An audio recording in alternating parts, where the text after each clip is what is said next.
Imagine having a machine gun pointed in your face, and you don't know what the other person is saying. You don't speak the same language. You're alone, and you don't know how it's going to end. Well, that happened to me a few years ago. I was in a car being driven across the Shenzhen border in China, feeling sleepy, with my phone battery dead and a driver who only spoke Mandarin. I didn't have any cause for concern because I had done this many times before, and I was looking forward to a martini at my Hong Kong hotel bar. But that all changed once my car was surrounded by military police and assault rifles, and that sleepy demeanor was terminated by adrenaline.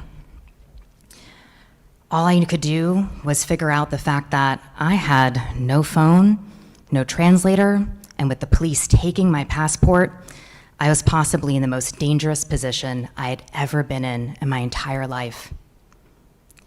I watched the police tear down the inside of the car, searching for some sort of contraband.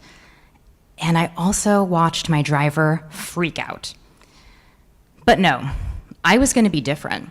I was going to handle the situation. I just thought about everything I had learned over the course of my lifetime and put it into work.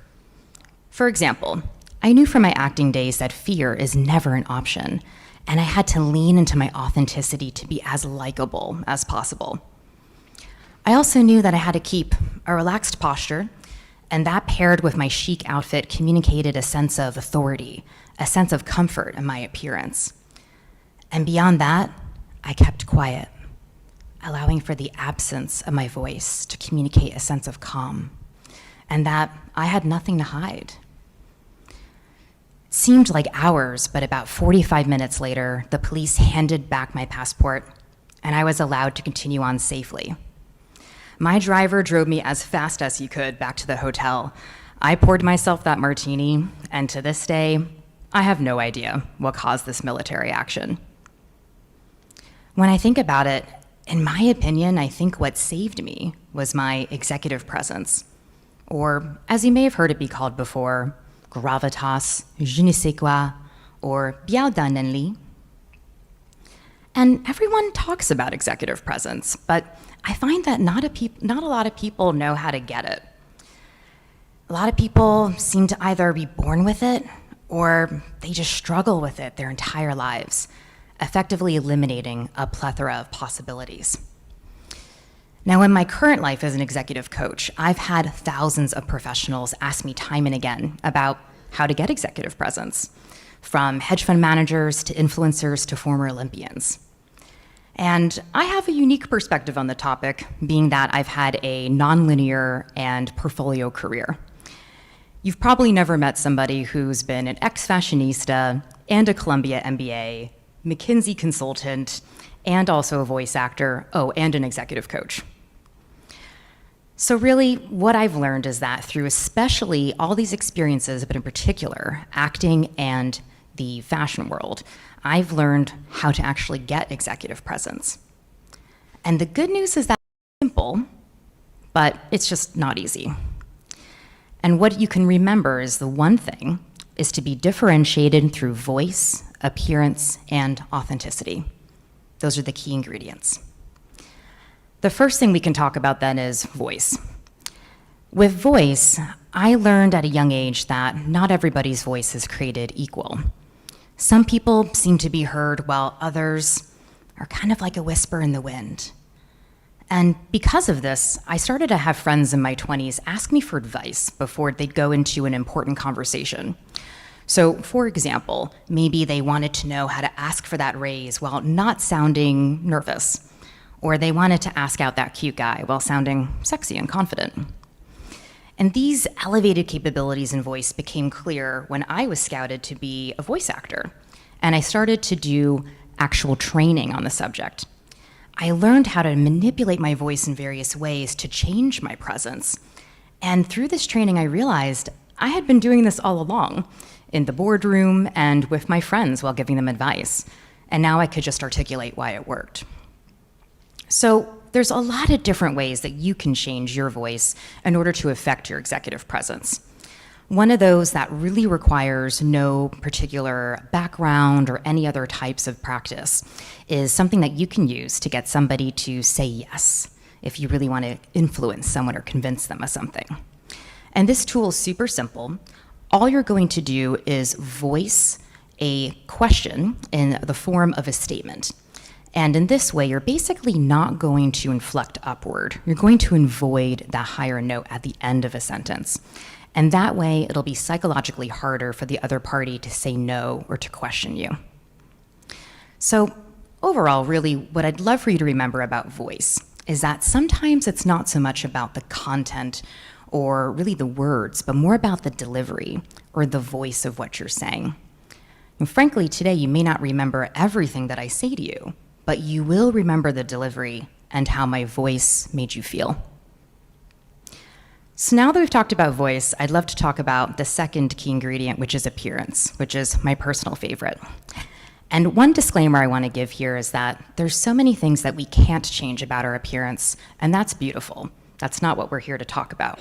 We're here to talk about the things you can change. And I have to say, I learned from a very early on moment in my acting and fashion careers just how much appearance can affect your presence. I learned from acting that if I just wore a particular accessory or a certain outfit, it would allow me to just be really successful in that character. And similarly, in the fashion world, I learned early on that even a placement of a button on a dress could just alter the entire presence it had going down the red carpet. And really, this is important for us to remember because everything we wear is costume. We're born naked. All of us. So every single choice that we're making here, from the clothes, the shoes, the hair, everything is a choice in its costume. So we might as well treat it like a fashionista or actor would, right? Just think about what role you want to play. How do you want to be perceived? And more importantly, how do you want to feel? How do you want to be perceived by the world? So for me, I realized that for today, there was a lot that I thought about with my appearance. And certainly I wasn't planning on wearing this fabulous boot for my broken foot, but I did put some thought into the type of boot that I wore and to make sure that I looked as close as possible to a Balenciaga piece coming off the Paris red carpet, right? I mean, hey, might as well. And then certainly I also made sure to wear these signature glasses of mine and to wear a dress that would pop with the red and black background. So certainly, there's always something we can do when we think about our appearance or our costume in order to prepare to create a beautiful presence. You have to remember that we're solving for executive presence. Your presence has to be memorable. Now, for any of you looking to quickly kind of change your appearance in order to get that executive presence, I would say think about a signature item. If you consider the late Steve Jobs, for instance, he was known for those silver-rimmed glasses and that black turtleneck. It really helps you to be memorable, and it just takes all the guesswork out of getting ready in the morning and helps others remember who you are. So the next time that you're thinking about a major meeting or an event, consider what your signature item could be. And when in doubt, maybe wear something a little different from the crowd just because you can. So now we're going to talk about the third item on the list, which is authenticity. And this is important because without authenticity, with just voice and with appearance, you're only going to get to a certain ceiling. Authenticity is going to really push you over the edge in creating that executive presence. And I want to talk about it because it's not just this buzzword that everybody uses today, right? It's actually very important. And I learned this from my acting days.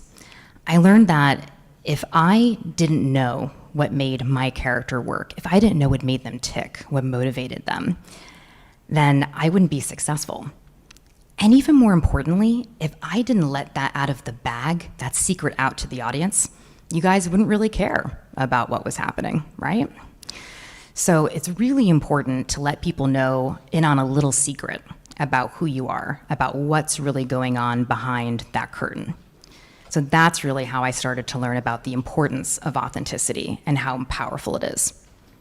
Another way to think about it is you have to be connected to yourself in order to expect anybody else to connect to you. So that's why it's important. Now, almost more importantly to talk about today is the fact that I've seen what actually stops people from being authentic most of the time. You don't really hear somebody saying, oh, I don't want to be authentic, I don't want to be myself. So what's stopping people from doing this?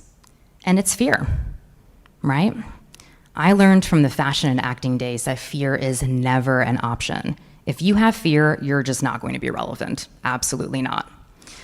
And I learned that you have to embrace that fear and learn what's going to stop you. Why are you feeling that way? So for all of you today, if you're going to build that authenticity and build that presence for yourself, I would recommend just starting to drill down if something makes you nervous or upset or fearful. Keep asking yourself why as you drill down. And over time, you'll start to uncover some interesting things about yourself.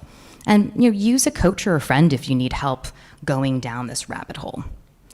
The other thing you can do is play devil's advocate with yourself and ask yourself, does this even make sense? What would the other side of the argument be? And you'll probably start to find that there's maybe even a lack of logic or evidence because what you're feeling is emotional and it is fear-based. So we've talked now about all these secret ingredients, right, to get to executive presence. And I'd love to share with you just one more personal story of mine that kind of shows all of them in action.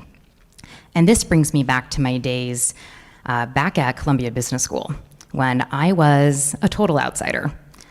I was getting my MBA and I was the only person there with a non-traditional background coming from that crazy fashion industry. I had no idea how to build a financial model, and I was, in fact, a color and fabric expert. So I kind of felt like it was a weakness. But what I learned was that I actually was able to turn that into a strength by using my presence and my authenticity. The night in particular I'm thinking of was a recruiting event for a company called McKinsey, which was the top management consulting firm in the world that I would later go on to join. So I walked into this event and I see a bunch of MBA hopefuls circling a McKinsey partner who has a glass of whiskey that's almost empty. And he looks pretty bored and kind of staring at the bottom of his glass. He says, all right, can everybody share one more thing about themselves? And I just piped in, oh, well, I'm an expert in color theory. He kind of looked surprised and looked up from his drink and started to ask me questions. And I kind of realized I was stealing the show. It was pretty cool. And through that evening, I realized that my executive presence formula was working. So for example, I had gone in and basically thwarted the entire black and navy suit dress code by wearing a DVF brightly colored dress and a pair of Louboutin heels. And I did that because it made me feel good. It still looked professional, but I felt powerful, and therefore I was communicating that power and authority in my appearance. And beyond that, I was being authentic by sharing all of these stories that I had about Fashion Week, models, runway shows, weaving jacquard silk in India. And it certainly was very different from everybody else, but I was just sharing my authentic story. And lastly, my voice was being used to communicate these things with confidence. So overall, the executive presence formula worked, and I used my voice, my authenticity, and my appearance to get there. Again, it's simple, maybe not easy. But the one thing I really want you to remember today is that any of you can get executive presence. Again, it's not easy, but it is simple. So it is possible to get there. And we've talked today about a couple of different tools that you can just immediately use after today. So my hope for you is that you can all go home and build that executive presence and see what it can do for you. Thank you.